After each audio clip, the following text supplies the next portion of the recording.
Það er 2-1 tap hérna í opnunarleiknum bara hvernig líður svona beint eftir leik? Já, ömurlega náttúrulega, þetta er skítfúlt. Þetta þú veist, það er að tala um sanngjarnt og ekki sanngjarnt og allt þetta en við kontróluðum þessu leik frá A til Ö og okkur leið vel inn á vellinum.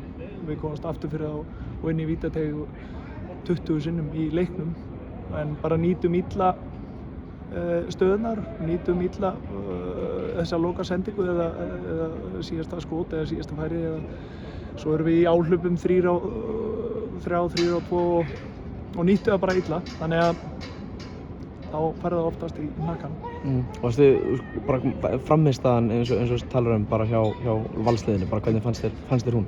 Mjög sterk frammistaða, hugafarið og vinnuveðlið og bara kontrólið á leiknum við stjórnum þessu leik alveg frá A til Ö og eins og ég segi og við komumst í þær stöður sem við vildum komast í hérna aftur fyrir þá og bara með boltan inn í vítateig trekk í trekk þannig að fórum bara illa með það er ekkert flókið, við fórum bara mjög illa með frábæra stöður og ef við höfum farið vel með það þá hefði þetta verið frábær dagur.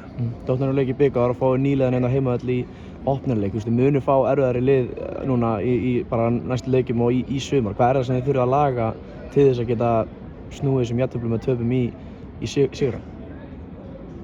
Þetta er fyrsti leikurinn í mótinu og frammistaðan eins og ég segi, hún var promising. Þú vilt ná kontróluleikjum, við gerðum það, pressuðum vel og ýttum tilbaka, ýttum hérna á síðasta reyðing og komst aftur fyrir og komst í þær stöður sem vildum. En svo er það bara alltaf gæðin og loka ákvörðun og hvað það ætlar að gera á síðasta reyðing, þú verður að láta það telja. Ég var ánægður með mjög mikið hinn dag og við getum bara byggt á það, byggt á frammistöðuna og þú veist, þetta var skemmtilegu fótbolti, mjög hraður fótbolti og bara mikið að hlaupum hérna aftur fyrir og aftur komast í frábæra stöðu trekk í trekk en það verður að telja, þú verður að láta það telja, láta gæðin tala þar en við gerum það ekki í dag.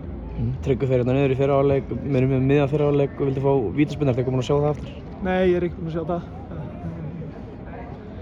Nei, það er bara við mér en allavega frá mínu sjónarhorni þá er þetta bara bakhrinding þegar hann er í loftinu að fara að skalla boltan þannig að ég get ekki sjátt á það. Eitthvað ræktað við dómarann, hálfleik eða svoleiðis? Nei, ég er ekkert búinn að ræða það en eins og ég segi, ég er ekkert búinn að sjá það alveg nógu vel. Dagur fær svo eins og Aron Ver líka rétt og undan því hérna hörkuveislu og þau bjarga svo línu heldur að vera svekkjandi eins og talar svona eitt af þessum færum sem við forgurum í dag en alveg undir þetta blálókin til jafna metin.